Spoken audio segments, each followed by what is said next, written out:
इनका नाम है नागरिदास। नागरिदास, यहाँ पे नागरिदास जी कह रहे हैं कि हमारे जो जीवन के आराध्य है वो मुरली वाले श्याम सुंदर है। इसीलिए महाप्रभु जब जगन्नाथ जी को देखते थे, महाप्रभु को बड़ा ही दुख लगता था कि जगन्नाथ जी के सिर पे मोर पंख क्यों नहीं है। इसलिए महाप्रभु ने कोई एक विधान बदल दिया महाप्रभु के समय में। जैसे हम देखते हैं जगन्नाथ जी का जो हम नारद पंचरात्र के हिसाब से जगन्नाथ जी का सेवा होता है, और हम वैदिक ग्रंथों से ये पता लगता है कि नारद मुनि श्री क्षेत्र में पूरे 1 साल रहे, और जितने भी उत्सव महोत्सव हो रहा है उन्होंने नारद मुनि के द्वारा प्रणयन किया गया जो विधि विधान है। लेकिन उसके अलावा भारतवर्ष के जितने आचार्य हुए, जब उन्होंने जगन्नाथ जी के पास आए तो कई एक नियमों में परिवर्तन कर गए। जैसे कार्तिक के महीने में जो राधा दामोदर वेश होता है वो पहले नहीं था, वो महाप्रभु के बाद का वेश है। कृष्ण बलराम का जो वेश है, प्रलंबासुर वध वेश है, जितने भी जो ये सब वेश महाप्रभु ने किया है जगन्नाथ मंदिर में। और जो राधा दामोदर का वेश है तो महाप्रभु का ये है। और हम देखते हैं कि जो चंदन यात्रा में कई सारे मतलब जितने चंदन दिन होते हैं, चंदन यात्रा होता है, उतने दिन मदन मोहन जी को विभिन्न वेश किया जाता है, और उसमें कई सभी वेशों में मयूर चंद्रिका धारण किया जाता है, कराया जाता है ठाकुर जी को। तो ये महाप्रभु का इच्छा था। महाप्रभु हमेशा कृष्ण के श्रृंगार में प्रभुपाद जी कहते हैं कंपल्सरी उनके सिर पे मोर पंख होना चाहिए और हाथ में बांसुरी होना चाहिए। कल हम चर्चा कर रहे थे भ्रमर गीत का, और हम सुन रहे थे कि प्रिया गोपियां कह रहे हैं कि तुम्हारे ब्रह्म को कहो मोर पंख धारण करे और बांसुरी पकड़े, तब उसी ब्रह्म का हम चिंतन करें। हमने एक ही ब्रह्म को जाना है, वो बांसुरी वाला हमारा चित्त को चुरा के ले गया। तो यहाँ पे नागरदास जी कह रहे हैं कि हमारे जीवन की जो आराध्य है वो मुरली वाले श्याम सुंदर है। बिनु मुरली बनमाल चंद्रिका नहीं पहचानत नाम। भगवान का ये सबसे बड़ा पहचान। जैसे हर जगह का ड्रेस कोड होता है ना, इस्कॉन के ब्रह्मचारी मतलब वो सेव किए होंगे, मतलब क्लीन ड्रेस पहने होंगे, सुंदर तिलक किया होगा, ऐसा 3 राउंड का कंठी होगा, ओ कभी कभी जनेऊ भी लगता है। तो ये इस्कॉन के भक्त हैं, मतलब सबका एक ड्रेस कोड है। वृंदावन में जाएंगे, राधा कुंड के साधु हैं, गौड़ी साथ, तो राधा कुंड का तिलक लगाए होंगे, छोटे कपड़े पहने होंगे, सबका अपना अपना ड्रेस कोड है। हम जिस स्कूल के विद्यार्थी हैं उसी स्कूल का नियम पालन करना चाहिए। तो भगवान का यही ड्रेस कोड है, बिनु मुरली बनमाल चंद्रिका नहीं पहचानत ना। और उसमें बनमाल महाप्रभु ने विधान किया है, जहाँ पे भी ठाकुर जी का ये हो, जिसका भी मतलब हर रोज भगवान को कोई सुगंधित फूल अर्पित करना चाहिए। भगवान को इसलिए हम देखते हैं इस्कॉन के सभी केंद्रों में अगर कहीं पे अपना बगीचा भी नहीं हो, सुगंधित फूल का व्यवस्था हमेशा रहता है। और भगवान को ये सबसे बनमाल बहुत ही प्रिय है। उसके ऊपर एक चरित्र मुझे याद आ रहा है। एक बार श्री जी ने पूरा एकदम बहुत ही सुंदर फूल से, जूही के फूल से एक माला बनाया, और सभी माला बनाते हैं। महाराज श्री कहते हैं क्षण क्षण में भगवान फूल माला बदलते रहते हैं। जैसे हम वृंदावन में देखते हैं ना, कृष्ण बलराम राधा श्याम सुंदर के पास, बिहारी जी के पास माला जाता है, लेकिन बिहारी जी तो किसी दूसरा माला नहीं पहनते, लेकिन हमारे ठाकुर जी पहनते सबका, कृष्ण बलराम राधा श्याम सुंदर हो, सबका माला ग्रहण करते। तो तुरंत देखते हैं पुजारी लोग ऐसे पहना है, तुरंत लाके आपको प्रसादी माला दे देते। और कई सारे माला रहता है वहाँ पे वृंदावन में वास्तव में हमारे ठाकुर सच में ठाकुर है, कृष्ण बलराम, और तुरंत पूरा वैदिक ग्रंथों में जैसा वर्णन किया गया कृष्ण बलराम वैसे ही। तो श्री जी ने एक बहुत ही सुंदर माला बनाए और विशाखा जी को दिया कि आप जाके प्रियतम को पहना दो। तो विशाखा जी जब गए तो देखे नंद भवन में उत्सव चल रहा है, बहुत लाल जी जो है बड़े लोगों के लाल मतलब नंद महाराज के गोद में बैठे, तो वहाँ गुरुजन सब बैठे, कैसे जाएंगे कैसे पहनाएंगे। तो उन्होंने क्या किया, वहाँ पे एक नाम भूल रहा हूँ, भगवान की एक मतलब सेवा करने वाले को बोला कि ये श्री जी ने बनाया है और आप ये जो है लाल जी को प्रियतम को पहना देना। तो वो भी क्या किए, सेवा के व्यस्तता ऊपर वो गार्लैंड को ऐसे रख लिए और वो भूल गए, और पूरा फेस्टिवल खत्म हो गया, सब हो गया, शाम हो गया।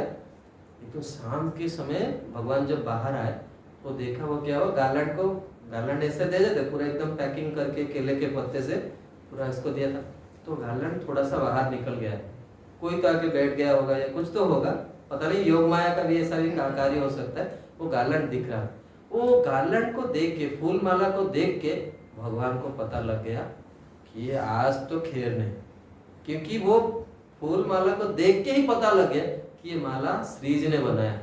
सेवा सब करते हैं, लेकिन गुरु महाराज हमेशा कहते थे कि आप जो सेवा करो, you must do your services in extra ordinary वे। आप वही काम करो, सब लोग सेवा करते हैं, लेकिन कुछ सेवा विशेष देख के ही पता चल जाता है कि आज श्रृंगार जो है हमारे मतलब क्या कहें, हमारे लाली ने किया है श्रृंगार। वो जो श्रृंगार करते हैं तो गोपाल जी एकदम पूरा निखर के बारीक, एकदम पूरा पत्रावली होता है, पगड़ी एकदम पूरा ठीक से होता है, कोई देख के ही पता चलता है सेवा आज उसने किया।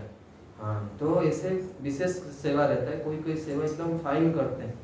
तो श्री जी जब सभी फूल माला बनाते, लेकिन श्री जी का हाथ की कुछ विशेषता था, और ठाकुर जी पता चल गया कि आज तो मान में भी होंगे, क्योंकि पहना नहीं और पहन भी नहीं सकते थे उस समय, सभी मतलब वरिष्ठ लोग खड़े थे। तो मेरे कहने का ये भाव था, बिन मुरली बनमाल चंद्रिका नहीं पहचानत नाम। भगवान को कोई पहचान नहीं पाए श्याम सुंदर की कौन है। गोप रूप वृंदावनचारी ब्रजजन पूरण का, और सारे ब्रह्मांड के अभिल भगवान जब वृंदावन में प्रकट हुए ना, भगवान जब बांसुरी वादन की एकदम आब्रह्म भगुना लोग भगवान के प्रति आकर्षित हो। इसलिए हमारे जीवन में हम किसी दूसरे के पास नहीं जाना, जब भी कोई इच्छा भगवान को कहना है, भगवान सब कुछ, भगवान हृदय में है, वही हृदय विहारी सब कुछ पूरा कर देंगे। क्यों दूसरे के पास जाए? प्रभुपाद जी वाक्य कहते थे कि अगर हम, बच्चा जो है वो अगर अपने पिता को बोलेगा, पिता उसको सब कुछ ला के देगा, और दूसरे जगह रास्ते में जाए किसी को मांगे तो सम्मान चला जाएगा और जितना पैसा मांगता है वो मिलेगा ही। और भगवान को मांगना चाहिए, मांगना है तुम भगवान को मांगो। तो यही सो हित चित चैतन्य पलछनिया, वो हृदय में बैठे हैं और तुरंत ही आग गिरा नहीं कि वो आपकी इच्छा को पूरा कर देंगे। तो हमें दूसरा क्यों हम दूसरे को पास जाए? तो कहते हैं नंदीश्वर गोवर्धन गोकुल वर्षानो विश्राम, यही वो जगह है जहाँ पे हमारे प्रियतम ने वो दिव्य लीला किए हैं और हम गोकुल की लीला में श्रवण कर रहे हैं।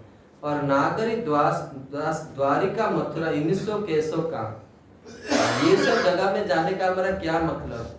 हमारे उड़ीसा में एक कहते हैं ना, एक कथा है, वो क्या, वो कैसे श्लोक है वो,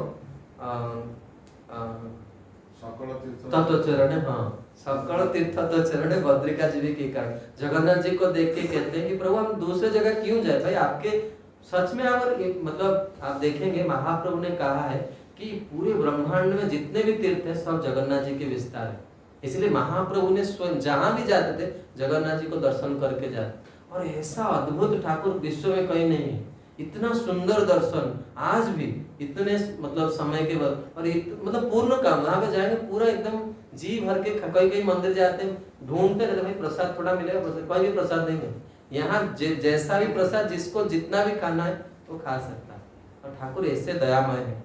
तो नागरी दास द्वारिका मथुरा 1900 केसों का, और ये नागरी दास जो है ये श्री हरिदास जी के शिष्य है।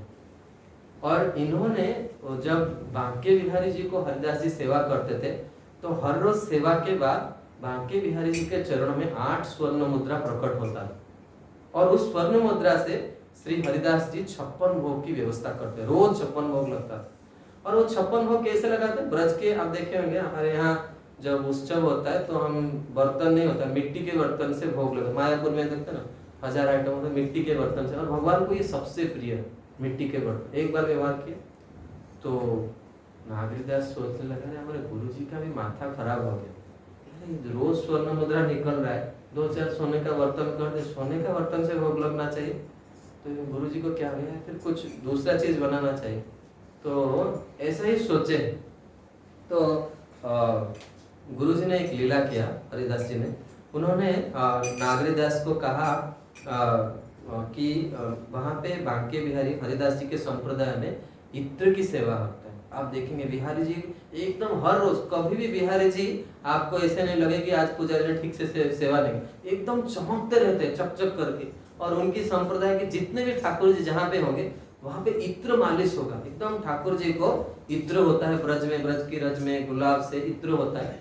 हम भी अभी राम जी को इत्र मालिश करते हैं, पूरा एकदम पूरा चहक जाता है ऑल्टर एकदम मालिश करने के बाद, और ठाकुर जी को बड़ा प्रिय, और ठाकुर जी बड़े प्रसन्न होते हैं मालिश के बाद। आप देखो कोई आपको मालिश करे तो आपको कैसा लगेगा? पहले राजा महाराज लोगों को मालिश करके पूरा दूसरा एक राजा बन जाते मालिश करने वाला। ठाकुर जी भी वैसे ही, वो भी बड़े प्रसन्न हो जाते मालिश करने। तो हरिदास वो नागरिकदास को इत्र दिया मालिश करने के लिए ठाकुर जी। तो मालिश करके वो सीसी क्या हुआ, कभी कभी हम वो मतलब बहुत स्लिपी होता है, वो निकालते वक्त कभी कभी हाथ से गिर जाते हैं। देखते ना शालिग्राम कभी छोटे स्वरूप होते तो फिसल के एकदम बाहर चले जाते हैं, पूरा हमेशा वो उनको मालिश होता है। तो ये नागरिकदास जी का हाथ से वो क्या इत्र फिसल गया, और इत्र छोटा सा सीसी था वो टूट गया, और जैसे ही बाहर आए नागरिकदास, पूरा वृंदावन वो खुशबू से पूरा महक रहा है। तो नागरिकदास के मन में क्या था, ब्रजरज के प्रति है भाव, मिट्टी के बर्तन से क्या ठाकुर जी खाए। और हरिदास जी उनको देखा है कि वृंदावन की जो रज है ये रज ब्रह्म है, क्योंकि बिहारी जी और ब्रज रज में कोई तफात नहीं। जो बिहारी वहां पे खड़ा है, वृंदावन का रज ये महाराज श्री कहते हैं एक ब्रज का कौन ऐसा जगह कहीं पे नहीं जहाँ पे भगवान ने अपने उन्मुख चरण में खड़ा ना हो। हर जगह पे भगवान ने विहार किया, और नंगे पैर से विहार किया। इसलिए ब्रज की रज जो है ब्रह्म कहा लेता है। जैसे हम हमारे यहाँ कहते हैं जगन्नाथ जी का भात जगत पसारे हाथ, ब्रह्मा शिव भी जिनकी दर्शन के लिए लालायित है। आप बृहद भागवतम में देखिए, वहां पे गोप कुमार जो है नित्य द्वारिका से भी जगन्नाथ जी का दर्शन करने के लिए मतलब सोच रहे कि मैं जाऊं जगन्नाथ फिर से दर्शन करके आऊं। इसीलिए हमारा ये उत्कल का बड़ा ही सौभाग्य है कि हमें भगवान को जी भर के देखना चाहिए। इन सब चरित्रों से तो नागरेदास जो है ब्रज की जो महिमा जिस दिन उनको समझ में आ गया, तो उसी दिन ही उनको जो है लीला में प्रवेश हो गया। तो उन्होंने बहुत एक नवीन पद लिखा। तो भगवान जब श्री जी के साथ बैठते हैं तो उनकी पद सब फिक्स रहता है।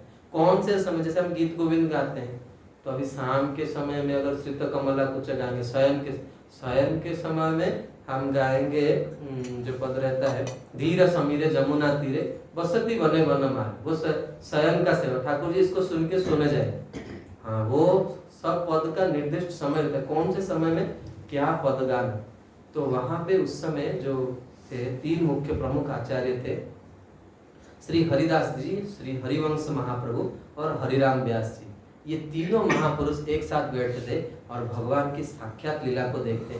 आज भी अगर आप जाएंगे वो जगह है और वो मिट्टी आज भी है, वो ब्रज आज भी है, जाके उस रज में प्रणाम करना चाहिए। वृंदावन में आप बांके बिहारी गली, आप इधर भी जा सकते हैं।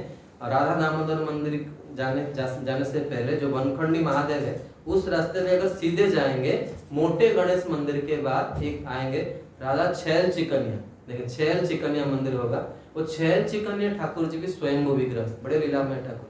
और छैल चिकनिया मंदिर के अंदर ही ये स्थान है। उसमें कई सारे मतलब गली हैं उस मंदिर के अंदर, जिनको जानकारी है उनके साथ जाएंगे तो देख सकते हैं। वो तीनों महापुरुष का स्थान है, वहां पे बैठ के साक्षात भगवान की लीला को देख, ऐसे महापुरुष थे। तो उन तीनों लोग बैठे हैं और एक नया नवीन पद उस दिन गान हो रहा है। तो सब लोग एक दूसरे को दे रहे, ठाकुर जी की लीला में नया पद नहीं होता है, हर दिन वही पद को गाना है, हर दिन वही संसार दावन गाना है। तो भैया ये नया पद कौन गा रहा है? तो हरिदास जी को तो पता है ये पद कौन गा रहा है, क्योंकि उन्होंने ही आज निकुंज में प्रवेश दिलाया है उनको, नागरिदास। तो उन्होंने कहा कि ये आपके शिष्य है, शिष्य हरिदास जी के, लेकिन हरिदास जी कह रहे हैं ये आप लोगों का शिष्य नागरिदास है जो लीला में प्रवेश किया। क्यों? वो ब्रजरज की महिमा उसको याद मतलब अनुभव हो गई। इसीलिए भक्ति जीवन बहुत सरल है।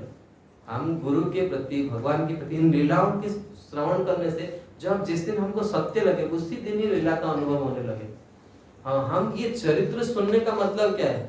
जैसे कोई लोग हम कई बार सकट भंजन की लीला सुने, कई बार पूतनावध की, कई बार सुने हैं, इसका ये कह रहे हैं मतलब अब तक नहीं सुने।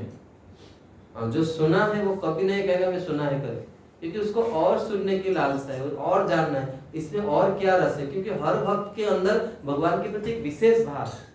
तो समय हो गया, अभी थोड़ा सा हम लाल जी को एकदम मुक्त करके छोड़ देते हैं, कल इसका विशेष भाव का आस्वादन करेंगे। गोकुलम सर्वमाश्रुणन मृषम चक्षु विरेणुभि ईरयन सुमघाव शब्देन प्रतिशोदिसः मुहूर्त भगभवन गोष्ठा रजसा तमसावृतम नापश्यत् कश्चनात्मनं परं चापि विमोहिता तृणावर्त निसृष्टाभि शर्कराभिर्पद्भुतः इति खरपनचक्रम 500 वर्ष ही सुतम पदवीं बालक्य विलक्ष्य माता अति करुणम मनुस्वरम अंत्यश्च भुवि पतिता मृतवश्च का यथा गौः।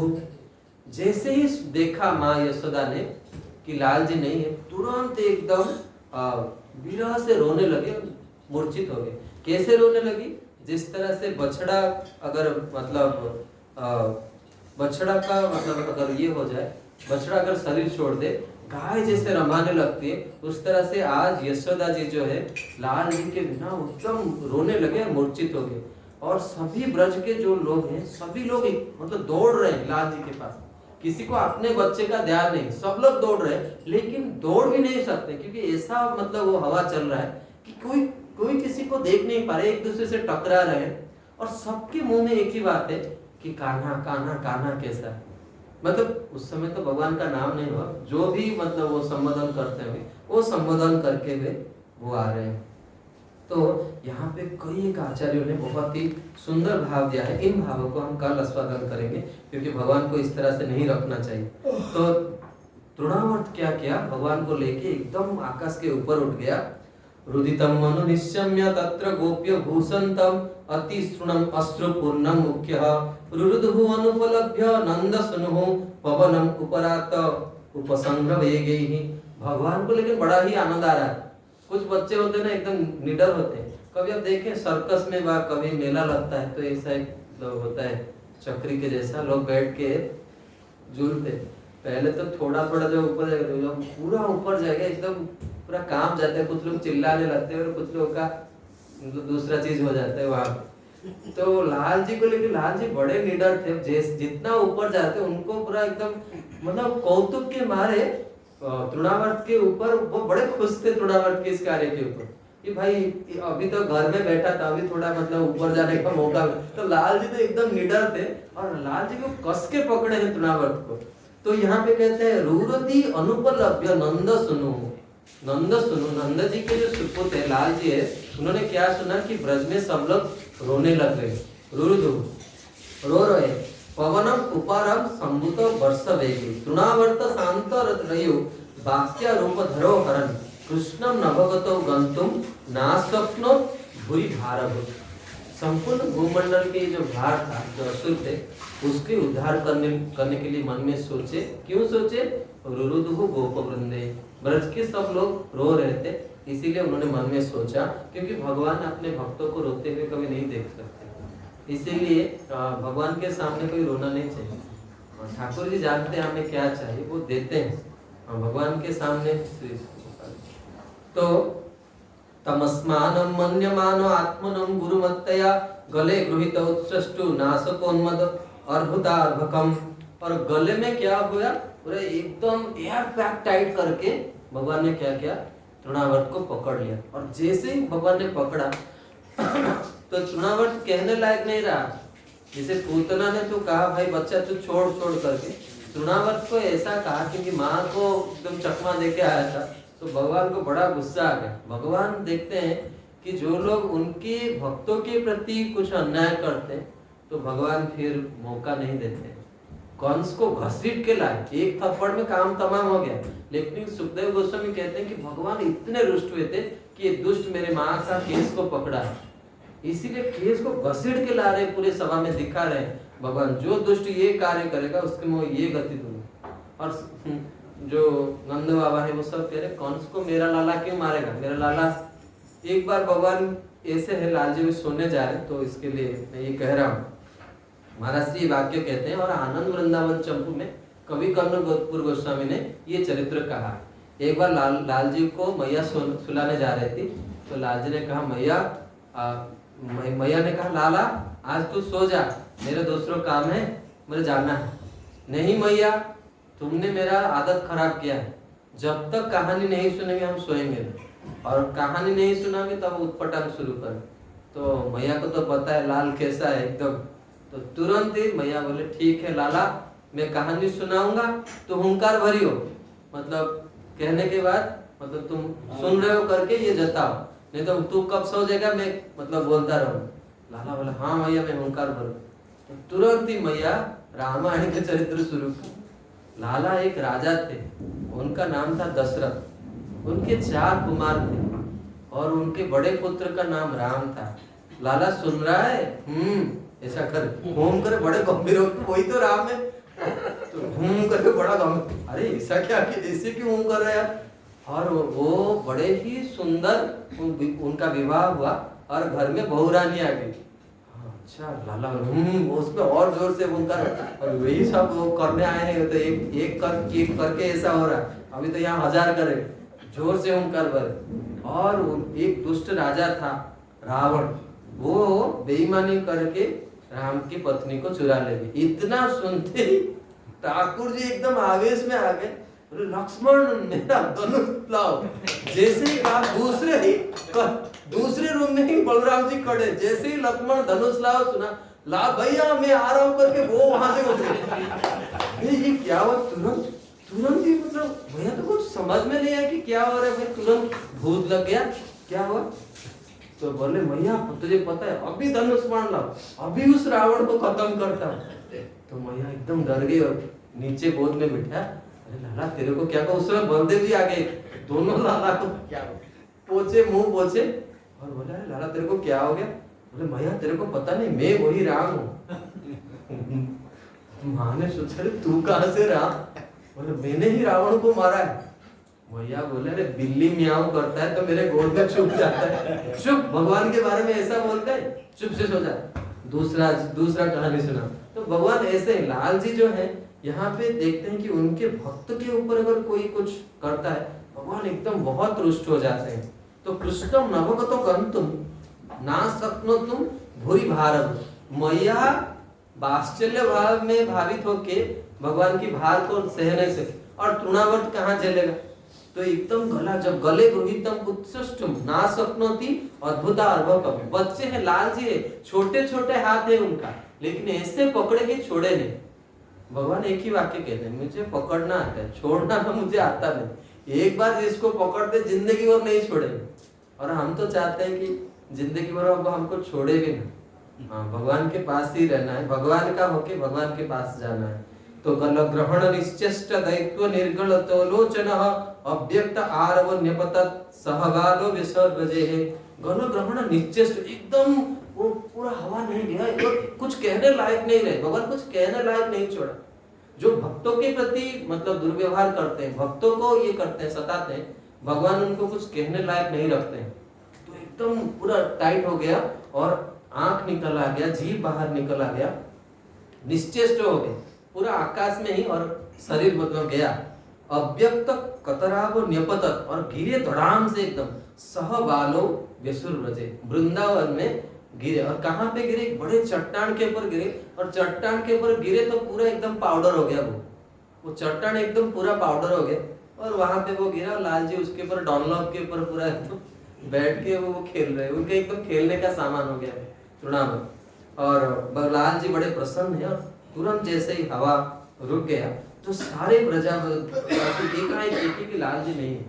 तो कुछ लोगों ने देखा दूर से जो है लाल जी खेल रहे हैं, तो सब लोग ने कहा कि लाल जी वहां पे है।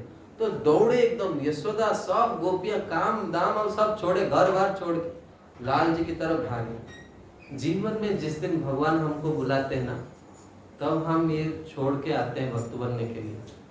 और एक बार भक्त बनने के बाद हमें भगवान से प्रार्थना करना चाहिए, हे प्रियतम अब वापस वहां मत भेजो। आपको जानकर लिखा है गोपाल चंपू में, जीव गोस्वामी पाद लिखते हैं, ये तिलक उसके मस्तक पे लगता है जिसको भगवान बुलाते हैं। ये इतना मतलब मामूली चीज नहीं है। ये तिलक और कंठी जिसको मिलता है, भगवान जिसको बुलाते हैं वो यहाँ टिकता है। इसलिए भगवान को रोज कहना चाहिए, प्रभु आपके शरण में हम। हमारे यहाँ वैदिक ग्रंथों में हमेशा ये वाक्य पे गुरुत्व दिया गया, प्रभु आप मेरे हैं, आप मेरे हैं, मैं आपका हूँ। निरंतर ये कहना चाहिए ताकि हम कभी उनको ना भूले। जीवन में हम देखते हैं कि कुछ भक्त भी कहते हैं, जब हम कथा में बैठते हैं लगता है कि हम अभी ठाकुर जी के हो गए, अभी मिलना चाहिए उनसे। लेकिन जैसे ही कथा बंद होता है तो तुरंत ही सीढ़ी से उतरते उतरते घर का पूरा एकदम झमेला सब आके। इसलिए बार बार कथा में आना चाहिए। एक बार हम महाराज से सुन के आ रहे थे, डीजे बज रहा है, तो कथा इतना दमदार था, उसके बाद डीजे बज रहा था, दिल तो पागल। तो हम लोग उस समय नए नए थे, तो वो सुनने के बाद इधर से कथा का जो आकर्षण, इधर से डीजे का आकर्षण। हमारा दुनिया ऐसा है, भगवान देख बीच में हमको छोड़ दिए, डीजे चाहिए या कथा चाहिए, जिसको चुनेंगे जीवन उसी दिशा में जाएगा। इसलिए भगवान करे हम डीजे की तरफ मत जाए। खींच के बल पर जैसे खींच लेते हैं भगवान, तो कृष्ण गोपाल जी के चरणों में, तो इसी भाव से मैं ये कथा कह रहा हूँ कि भगवान बहुत कुछ चुरा लेते हैं, कम से कम अपने हृदय को इस बार चुरा ले। और उनका ये जो बाल्य स्वरूप है, और वास्तव में सुखदेव गोस्वामी ने कहा है, हम लास्ट अंतिम दिन में भी सुनेंगे, जो बड़े भाग्यवान होते हैं उनके मन में ये बाल्य लीला रम जाता है, मन में रह जाता है। महाराज श्री जब ये बाल्य चरित्र कहते हैं तो लगता है एकदम पूरा रम जाते हैं महाराज जी उस समय, इतना उनको ये चरित्र सब प्रिय। हमने उनके चरणों में बैठ के 7 बार पूतना बुद्ध की चरित्र सुना, कभी भी ऐसा महसूस नहीं किया कि मैं ये चरित्र पहले सुना। इतना जब भी वो कहते एकदम भाव विह्वल हो जाते। भगवान कितने, आप सोचिए, जो ब्रह्मा शिव के भी आराध्य हैं, जिनका इस दुनिया में कोई काम नहीं, वो आके धरातल में बैठ के ये लीलाएं करते हैं। किन के लिए? हम लोग बैठ के ये सुने और अपना जीवन ये संसार में अनेक बार जन्म लिए, हर बार ये ऐसा ये किए, हर बार भोग किए, लेकिन हर बार हम भगवान को नहीं पाए। जीवन, मानव जीवन का एकमात्र उद्देश्य, सुखदेव गोस्वामी परीक्षित महाराज को अंतिम जब सुखदेव गोस्वामी जाने वाले थे तो उन्होंने पूछा, हे तात, पुत्र कहते हैं। इसीलिए हमने जब गुरु महाराज हमको बोलते थे माई बॉय, तो हमें बड़ा एकदम मतलब हम बता नहीं सकते हमको कैसा लगता है। हमें हमारे लोग बोलते हैं कि गुरु महाराज इस दिन आने वाले, तो उस दिन हम हॉस्टल में रहते थे। उस वक्त हमें रात को नींद नहीं आता था, कैसे जाएंगे, गुरु महाराज आएंगे तो मुझे लेके जाएंगे कि नहीं, मैं जा पाऊंगा कि नहीं, वो दर्शन करना है, क्या सेवा करना है। तो पहले एडवांस सेवा बुकिंग कर ले, पहला दिन का मैसेज का सेवा हमारा रहे, कभी भी कितना भी ब्रह्मचारी रहे, कोई भी रहे। और हमारे प्रभु भी ऐसे दमदार थे कि कोई भी रहे तो हमको घुसा ही देते, लेकिन हम सेवा जरूर करना है वहां पे लेके। तो हमें इतना मतलब ये है, महाराज जी कहते हैं बच्चा जब बोलेंगे तो इतना ही होता है। कविराज गोस्वामी ने बहुत सुंदर शब्द लिखा है, सेई से परम बंधु सेई पिता माता श्री कृष्ण चरण जय प्रेम भक्तिदा। सब जीवन में सब कुछ किए हैं भक्त, हम भक्ति नहीं किए। आइए इसी जीवन में हम गुरु के आश्रय, प्रभुपाद जी का आश्रय में रहे, और इसी मानव जीवन में, इसी जीवन में हम भगवान के करीब पहुंच जाए। हम देख रहे हैं अपने सामने काउंटडाउन शुरू हो गया है, हर साल अपने गुरु भाई लोग जा रहे हैं। हमारा भी कब टर्न आएगा पता नहीं, लेकिन एटलीस्ट जाने से पहले इन चरित्र को खूब सुने, खूब मन में भगवान के खूब नाम जप करें, खूब सेवा करें, और इसी जीवन में ये कथा सुनते हुए ही हम भगवान के पास चले जाएंगे। मुझे भक्ति चारू स्वामी गुरु महाराज के एक वाक्य बहुत ही अच्छा लगता है। हमें जो कर्मी ज्ञानी जोगी की तरह कुछ लोग होते हैं ना, हम निर्जला करेंगे, ये करेंगे, बहुत कठिन व्रत करते हैं, कभी कभी तबीयत खराब हो जाता है, मतलब दूसरों के लिए भी परेशानी हो जाती है। ये माधुर्यमय लीला है, हमें भगवान की सेवा करना है, उनकी प्रसन्नता के लिए। हम देखेंगे कई सारे ये हैं, प्रभुपाद जी ने भी कई बार इस वाक्य को कहा है। प्रभुपाद जी ऐसा नहीं करते थे अपने शिष्यों को, प्रभुपाद जी जप के लिए ज्यादा प्राधान्य देते हैं, हमें ज्यादा से ज्यादा नाम जप करना है। कभी कभी हम देखते हैं कि हम विधानों में ज्यादा लगे, ये जुटाना है, वो जुटाना है, फास्टिंग होगा, ये सब जुटाते जुटाते इतना गुस्सा आता है, गुस्सा करके वो तो गया, वो दिन तो गया, पूरे साल भर के लिए फिर और मतलब ये कर्जा कर ले। इसीलिए हमें एकदम फेस्टिवल है, मतलब अपने मन को समाहित करना है, और हमें किस तरह से ठाकुर जी को प्रसन्न करना है वो सोचना है। दुनिया भाड़ में जाए, कोई कुछ भी कर रहा है करने दो, लेकिन हमें जो है, हमें अपने प्रियतम को सुखी करना है, और भगवान से प्रार्थना कर, प्रभु मेरा मन को आप जो है बस में रखिए। तो अभी लाल जी खेल रहे हैं ब्रज में, उनको खेलने दीजिए। हम इसी शब्दों के साथ वाणी को विराम देते। कल इन चरित्रों का बहुत ही गंभीर हम आस्वादन करेंगे, और कल उत्सव भी होगा, और कल बड़ा ही पावन तिथि है। सबको चाहिए कुछ ना कुछ ठाकुर जी को सेवा करे, और सबसे बड़े सेवा है भागवत श्रवण करना, भागवत सुनना है। तो इन्हीं शब्दों के साथ वाणी को विराम देता हूँ, और हम आशा व्यक्त करते हैं कि आप सबका मन भी लाल जी के इन चरित्रों में कुछ ना कुछ चरित्र आपके मन में भी आता होगा, और अगर ये आ गया तो सुनना सार्थक है। हरे कृष्ण। जगत गुरु श्रील प्रभुपाद की जय।